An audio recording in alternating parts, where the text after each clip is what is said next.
Okay, so we're going to do a set of instructions here on what are called related rates. Essentially, these are just applications using implicit differentiation. There is a 5-step process to these problems. The first one is you have to identify a governing equation.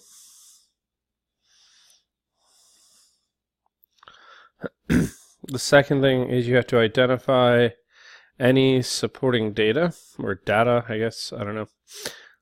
We'll call it data, supporting data. The third thing is that you have to differentiate, usually implicitly, the governing equation. The fourth step is to substitute in the supporting data. And then finally, you should be able to solve for an unknown.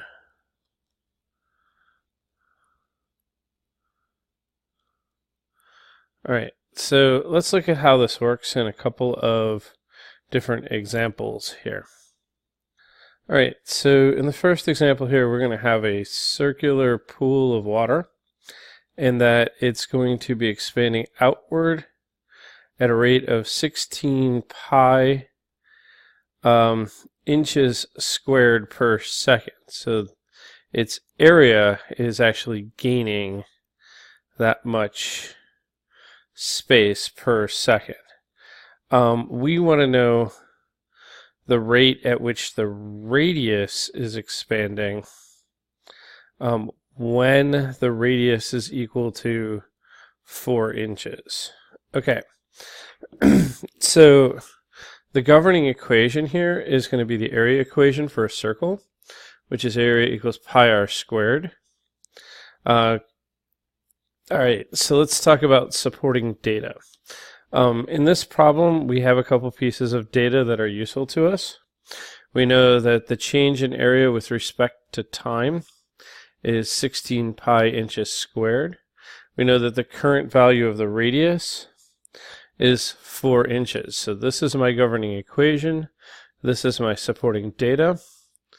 My next move in this should be to implicitly differentiate the governing equation. So dA dt should be 2 pi r dr dt.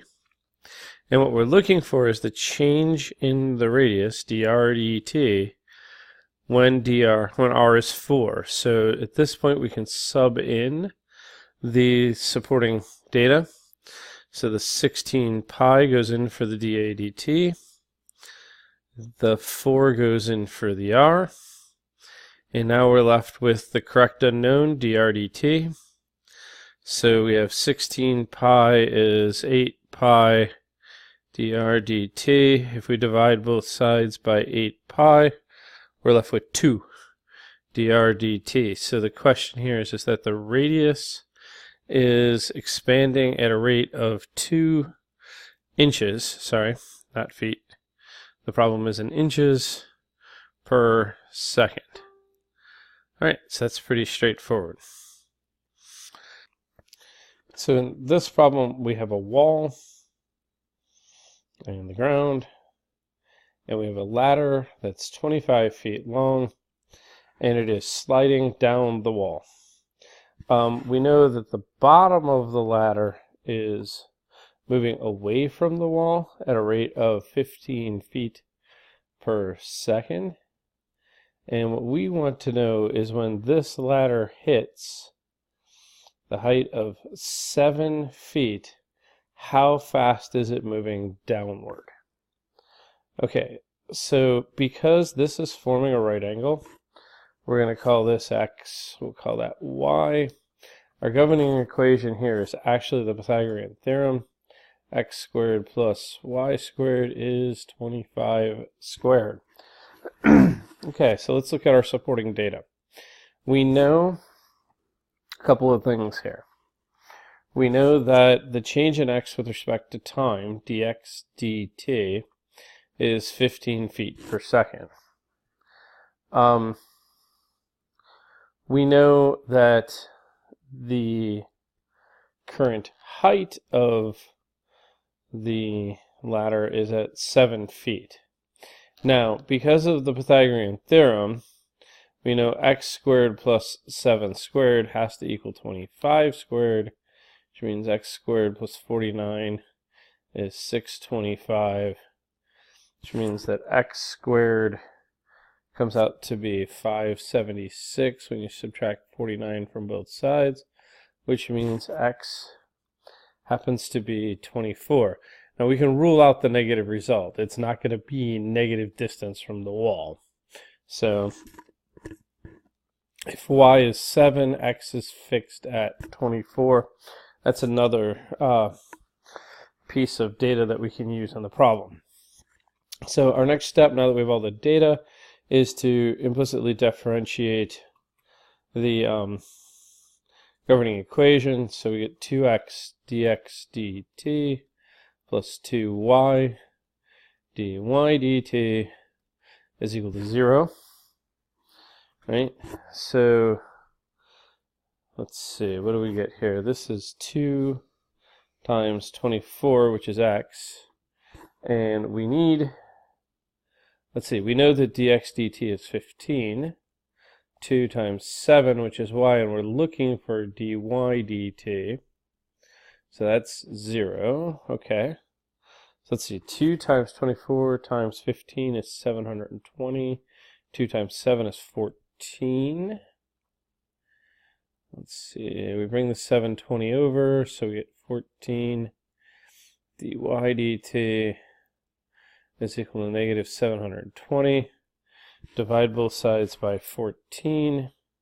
We get dy dt is equal to negative 720 over 14, which reduces to negative 360 over 7.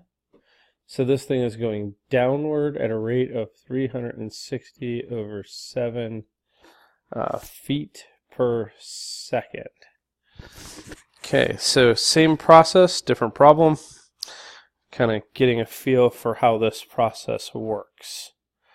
And a couple more examples that we want to look at here. So in our third example here, we have a balloon that is roughly a sphere. So here's a balloon. It is expanding in volume. So the change in volume with respect to time is going to be 60 pi cubic inches per second. We want to know how fast the surface area of the balloon is growing when the radius of the balloon is 4 inches. Okay, so the governing equation here is going to be the surface area equation for the balloon. So that's going to be area, it's 4 pi r squared. Supporting data, well, we got a piece here with the volume with changing with respect to time at 60 pi. The radius is 4.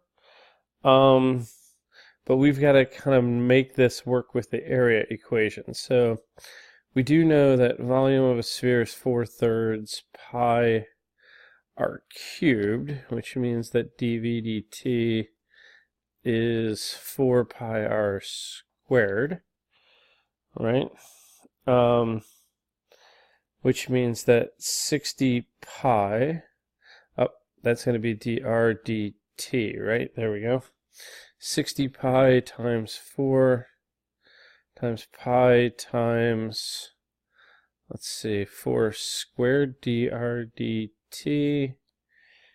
All right, so that's, let's see, 60 pi is 64 pi dr dt, which means dr dt is 60 over 64, which reduces to 15 over 16. Okay, so this is our third piece of supporting data that I need. So I need this one, that dv dt has gotten me down to dr dt.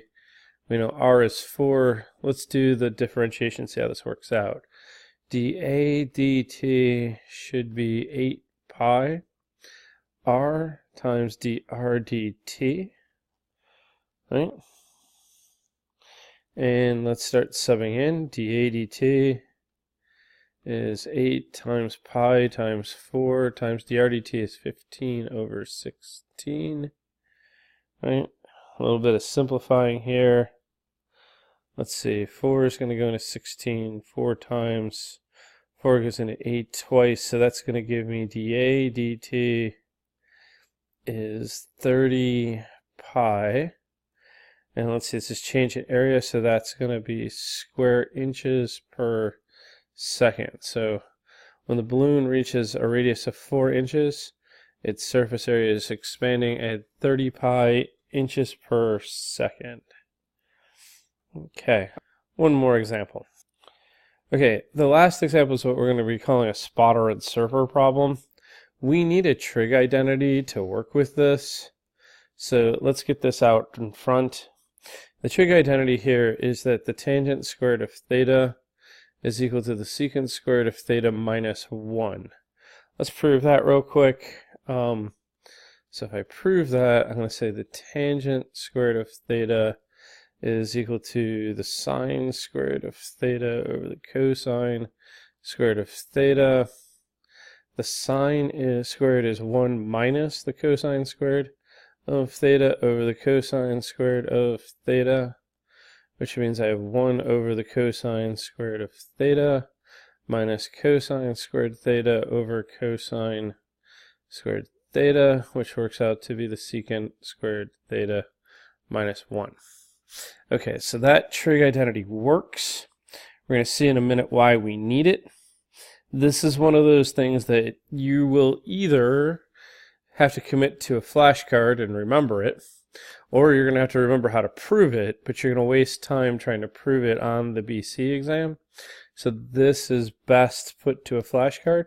It will not come up frequently, but it will probably come up on, it has the potential to come up on a problem during the test. And if you have this memorized, it makes the problem go really, really, really fast. So we'll look at a surfer and spotter type problem and see how this works. Okay, so in my surfer and spotter type problem here, I'm actually going to have a rocket going up. So my rocket is going up.